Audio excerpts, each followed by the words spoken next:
ಇಲ್ಲಿ ಕುಳಿತೆ ಲೋಕ ವ್ಯವಸ್ಥೆಯನ್ನು ನೋಡಿಕೊಳ್ಳಬೇಕಾದಂತಹ ಹೊಣೆಗಾರಿಕೆಯ ಸ್ಥಾನದಲ್ಲಿರುವವನು ನಾನು. ಲೋಕ ಮೂರರಲ್ಲಿಯೂ ಕೂಡ ಧರ್ಮ ತಪ್ಪದ ಹಾಗೆ ರಕ್ಷಿಸುವಂತಹ ಗುರುತರವಾದಂತಹ ಸ್ಥಾನದಲ್ಲಿ ನಾನಿದ್ದುಕೊಂಡು ಆ ವ್ಯವಸ್ಥೆಯಲ್ಲಿ ನನ್ನನ್ನು ನಾನು ತೊಡಗಿಸಿಕೊಳ್ಳುತ್ತಾ ಇದ್ದೇನೆ. ಎಲ್ಲವೂ ಲೋಕದಲ್ಲಿ ಸುವ್ಯವಸ್ಥಿತವಾಗಿಯೇ ಇದೆ. ಹಾಗಿರುತ್ತಾ ಯಾರದು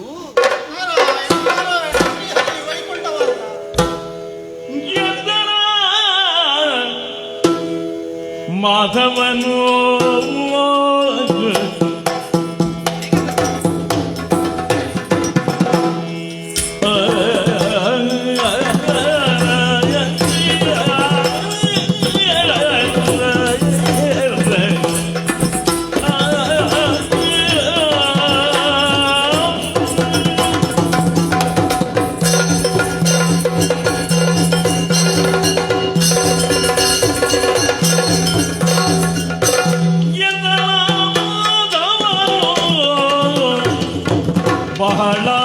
ಬಹಳಾನಂದವಾದುದು ಕುಶಲವೇ ನಿನಗಿಂದು ಸೌಖ್ಯಾಗಮನವೇ ಮುನಿವೃಂದ ತಿಲಕ ಬಹಳ ಆನಂದವಾದುದು ಕುಶಲವೇ ನಿನಗಿಂದು ಸೌಖ್ಯಾಗಮನವೇ ಮುನಿವೃಂದ ತಿಲಕ ಎಂದನ ಮಾಧವನು ಬಹಳ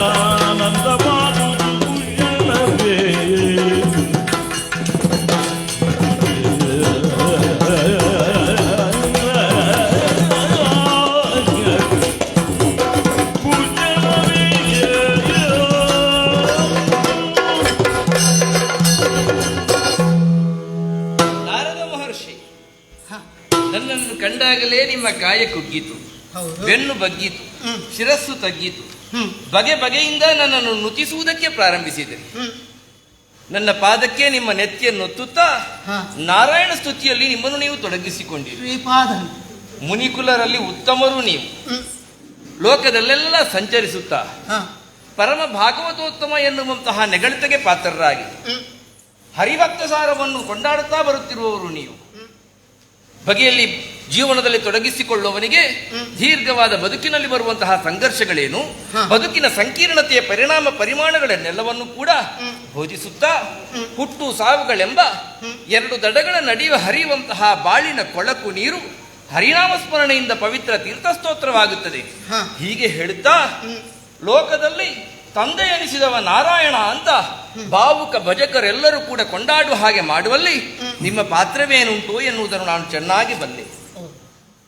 ಅಷ್ಟಾಕ್ಷರಿ ಮಂತ್ರ ಏನುಂಟು, ಈ ಮಂತ್ರದ ಮಹಾತ್ಮೆಯನ್ನು ಪ್ರಪಂಚ ಮುಖಕ್ಕೆ ತೋರಿಕೊಟ್ಟು ತನ್ಮೂಲಕವಾಗಿ ಜನರು ಸಂಸಾರ ತಾಪತ್ರಯದಿಂದ ಬಿಡುಗಡೆ ಹೊಂದುವಲ್ಲಿ ಅವರನ್ನವರು ತೊಡಗಿಸಿಕೊಳ್ಳುವಂತಹ ಕ್ರಮದಲ್ಲಿ ಅವರೆಲ್ಲರೂ ಕೂಡ ಸದ್ಧರ್ಮದಲ್ಲಿ ಪಥಿಕರಾಗುವಂತೆ ಪಾಂಥರಾಗುವಂತೆ ನಿಮ್ಮ ನಡೆಯೇನುಂಟೋ ಅವೆಲ್ಲವನ್ನು ಕೂಡ ನಾ ಕಂಡವನೇ ಇದ್ದೇನೆ. ಪತಿತೋದ್ಧಾರಕನ ದಾಸ ನನಗದು ಕರ್ತವ್ಯ. ಒಳ್ಳೆಯದು.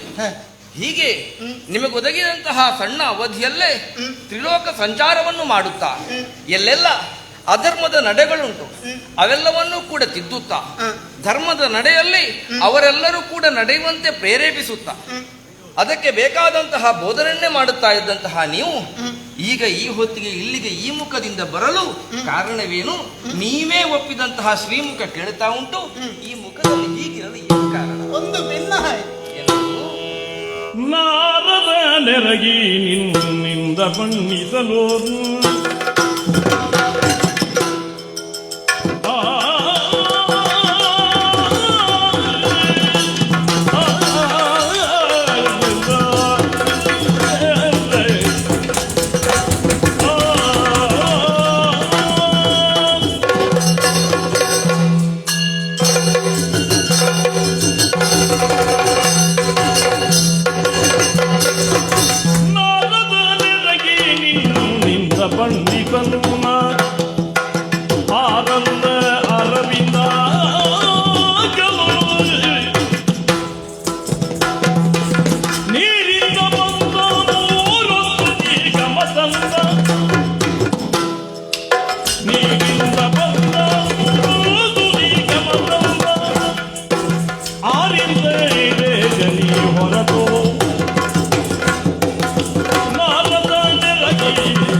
ಮತ್ತೆ ಅಭಿವಾದನಗಳನ್ನು ಸಲ್ಲಿಸ್ತಾ ಇದ್ದೀನಿ. ಶುಭವಾಗಲಿ ಹೇಳುತ್ತಾ ನಿಮಗೆ ಬೇಕಾದಂತಹ ಆಸನದಲ್ಲಿ ಮಂಡಿತನಾಗುವಂತೆ ನಿರ್ದೇಶಿಸಿದ್ದೆ. ಸರಿ, ಧನ್ಯನಾದೆ.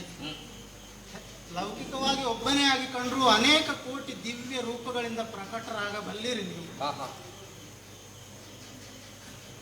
ದುಷ್ಟರನ್ನು ಮತಿಸುವುದಕ್ಕೆ ಅದೆಷ್ಟು ಅವತಾರಗಳು. ನಿಮ್ಮ ಸಾಮರ್ಥ್ಯ ಎಷ್ಟು ಲೋಕದಲ್ಲಿ ಯಾರಿಗೂ ಲೆಕ್ಕ ಹಾಕುವುದಕ್ಕೆ ಸಾಧ್ಯ ಇಲ್ಲ. ಆದರೆ ಸಾಹಸಿ ಹೌದು ನೀವು ಅನ್ನುವುದನ್ನು ಎಲ್ಲರೂ ಒಪ್ಪಿಕೊಂಡಿದ್ದಾರೆ. ಸಾಹಸ ಪಟ್ಟಷ್ಟು ಸಾಮರ್ಥ್ಯವನ್ನು ಹೊರಗಡಬಲ್ಲಿ, ಸಾಮರ್ಥ್ಯವನ್ನು ಹೊರಗಡೆಯುವುದಕ್ಕೆ ಸಾಹಸವು ಮಾಧ್ಯಮವಾಗುತ್ತದೆ. ದೇವರೇ,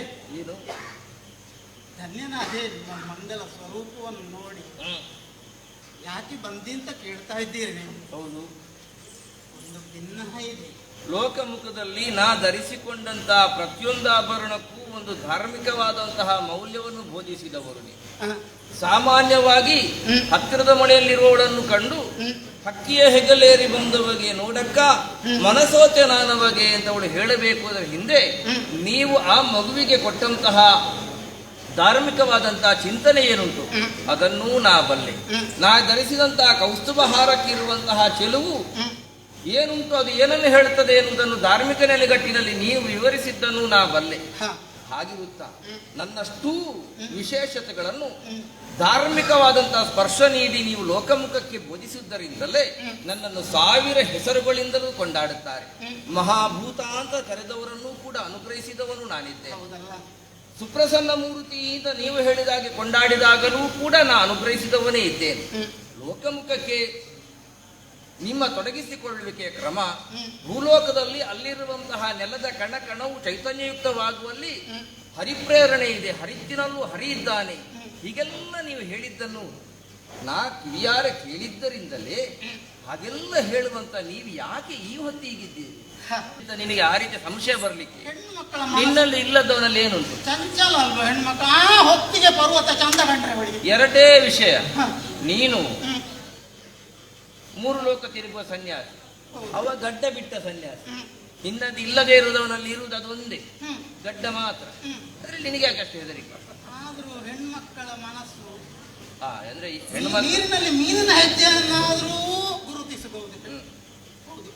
ಬ್ರಹ್ಮಾಪಿ ಜಾನಾತಿ ನಾರಿ ಚಿತ್ತಂ ಪುರುಷಸ್ಯ ಭಾಗ್ಯಂ. ಪುರುಷನ ಭಾಗ್ಯವನ್ನು ಹೆಣ್ಣಿನ ಮನಸ್ಸನ್ನು ಅಳೆಯುವುದಕ್ಕೆ ಸೃಷ್ಟಿಕರ್ತನಾದ ಬ್ರಹ್ಮನಿಗೂ ಸಾಧ್ಯ. ಈಗ ನಾನೇನ್ ಮಾಡಕ್ಕೆ ಬರಲ್ಲ? ಅವನ ಕೊರಳಿಗೆ ಮಾಲೆ ಹಾಕಬಾರ್ದು.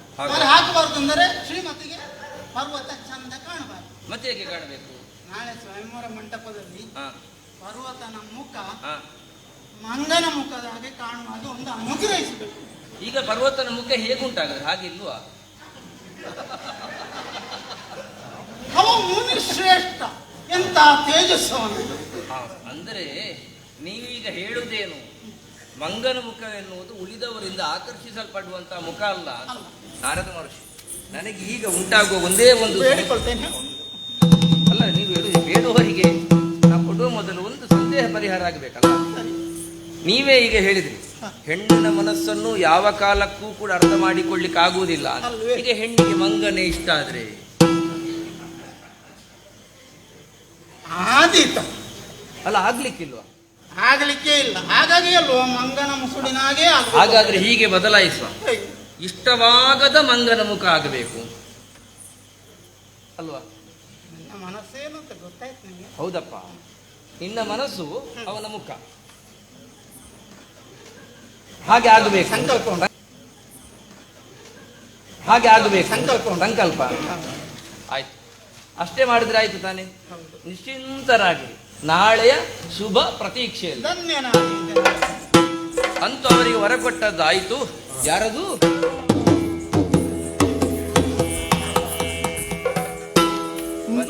ನೀನೆನುದ ಪರ್ವತದಲ್ಲಿ ಮಸರಿಸುತ್ತರಿದಿಗೆ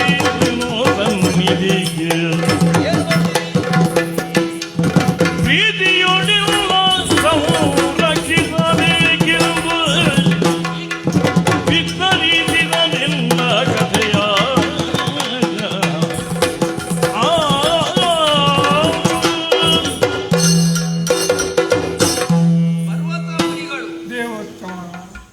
ಬರುವಾಗಲೇ ಕೈ ಬೆರಳುಗಳನ್ನು ಮುಗುಳುಗಳನ್ನಾಗಿಸಿ ಮುಡಿಬಾಗಿಸಿ ಬಗೆ ಬಗೆಯಿಂದ ನುತಿಸುತ್ತಾ ಬರ್ತಾ ಇದ್ದೀರಿ. ಹೌದು ಸ್ವಾಮಿ. ಆದ್ರೆ ನಾ ಗಮನಿಸುವುದು ಅದಲ್ಲ. ನೀವೆಷ್ಟು ಖಿನ್ನರಾಗಿದ್ದೀರಿ ಅಂತ ಹೇಳಿದ್ರೆ ನೀವು ನಾರಾಯಣ ಅಂತ ಹೇಳ್ತಾ ಇದ್ದೀರಿ, ಆದ್ರೆ ಸ್ವರ ಮಾತ್ರ ಕೇಳುವುದಿಲ್ಲ. ನನಗೆ ಅರ್ಥ ಆಗ್ತದೆ ನಿಮ್ಮ ಹೃದಯ ಏನು ಅಂತ. ಹೃದಯ ಮಾತಾಡ್ತಾ ಉಂಟು, ಒಳಗಿಂದ ಬರುವ ವಿಚಾರ ಅದು ಅದಕ್ಕೆ ಹಾಗೆ ಮಾಡುದು ಯಾಕೆ ನನಗೆ ಗೊತ್ತಾಗ ಒಳಗೆ ಕಾಣಿಸ್ಬೇಡ್ವಾ? ಹಾಗೆ ಒಳಗಿಂದ ಇರುವಂತಹ ನಾರಾಯಣ ಪ್ರಜ್ಞೆ ತುತ್ತ ತುದಿಯನ್ನು ತಲುಪಿ ಭಾವೋದ್ವೇಗದಲ್ಲಿ ಕೇವಲ ಅದು ಮಾತ್ರ ಉದ್ವೇಗವು ನನಗಾಗೆ ಕಾಣುತ್ತಾ ಇಲ್ಲ. ನಾರಾಯಣ ಸ್ಮರಣೆಯ ಜೊತೆಗೆ ಇನ್ನೇನನ್ನೋ ಹೇಳಬೇಕು ಎನ್ನುವಂತ ಉದ್ವೇಗ ನಿಮ್ಮಲ್ಲಿ ಉಂಟು ಅಂತ ಕಾಣುತ್ತಾ ಉಂಟು ನನಗೆ. ಒಂದು ಆಸೆಯನ್ನು ಹೇಳಿ ಹೇಳಿ ಹೇಳಿ ಹೇಳಿ ವಿನೋದಿ ಎಂದಾಗಲೇನೆ ಮುನಿದರಳೆ ಮಾಲಲನೆಯ ಆಣ್ಮನಂ ಭಜಿಸಿ ಮೇ ಪರ್ವತಂ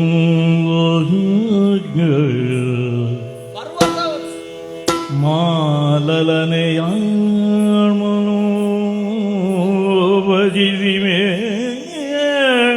ಪರ್ವತಂ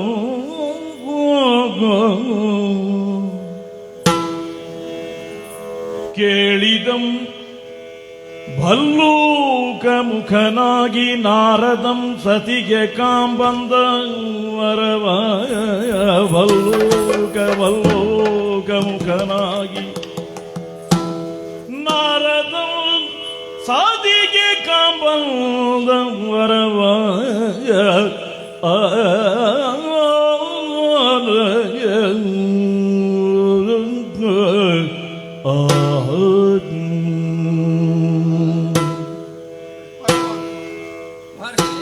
ಒಂದು ಆಸೆ. ಬನ್ನಿ ಬನ್ನಿ, ನೀವೊಂದು ಆಸೆ ಪಡುವುದೇ ಹೆಚ್ಚ, ನಾನು ಕೇಳುವುದೇ ಹೆಚ್ಚ. ನನಗೆ ಇಷ್ಟರ ತನಕ ಮದುವೆ ಆಗಲಿ. ನನಗೆ ನೀವೊಂದು ಕೆಲವು ಮಾತಾಡ್ತೀರಿ, ಇಷ್ಟರ ತನಕ ಮದುವೆ ಆಗ್ಲಿಲ್ಲ ಅಂತ. ಮದುವೆ ಆಗ್ಲಿಲ್ಲ ಅಂತ ಹೇಳಿದ್ರೆ ಸಾಕಾಗುದಿಲ್ವಾ? ಅಲ್ಲ, ಇಷ್ಟರ ತನಕ ಆಗಲಿಲ್ಲ, ಹೌದು, ಇನ್ನ ಆಗಬೇಕು ಅಂತ ಇದ್ದೇನೆ. ಇನ್ನ ಆಗಬೇಕು ಎನ್ನುವುದರಿಂದ ಇಷ್ಟರ ತನಕ ಆಗದವ ನಾನು ಅಂದ್ರೆ ಎರಡು ವಿಧ ಉಂಟು. ಇಷ್ಟರ ತನಕ ಮದುವೆ ಆದವ ಇನ್ನೊಂದು ಮದುವೆ ಆಗುವುದು, ಆಗದವ ಇನ್ನೊಂದು ಮದುವೆ ಆಗುವುದು ಅಂತ. ನಾನು ಆಗದವ ಇನ್ನೊಂದು ಮದುವೆ ಆಗಬೇಕು ಅಂತ. ಇನ್ನು ಒಂದು ಮದುವೆ ಆಗಬೇಕು ಅಂತ ಇದೆ. ಒಳ್ಳೇದು ಒಳ್ಳೇದು. ಅದು ಅಂಬರೀಷ್ ಅಂತ ಗೊತ್ತುಂಟು. ನೀವು ನನ್ನ ಹತ್ರ ವಿಳಾಸ ಕೇಳಲಿಕ್ಕೆ ಬಂದದ? ಅಂಬರೀಷ್ ಎಲ್ಲಿದ್ದಾರೆ? ಅಂಬರೀಷ್ ಈಗ ನನಗೆ ಗೊತ್ತಿಲ್ಲದವರು ಯಾರು ಅಂತ ಇದ್ದಾರಾ? ಇಲ್ಲ.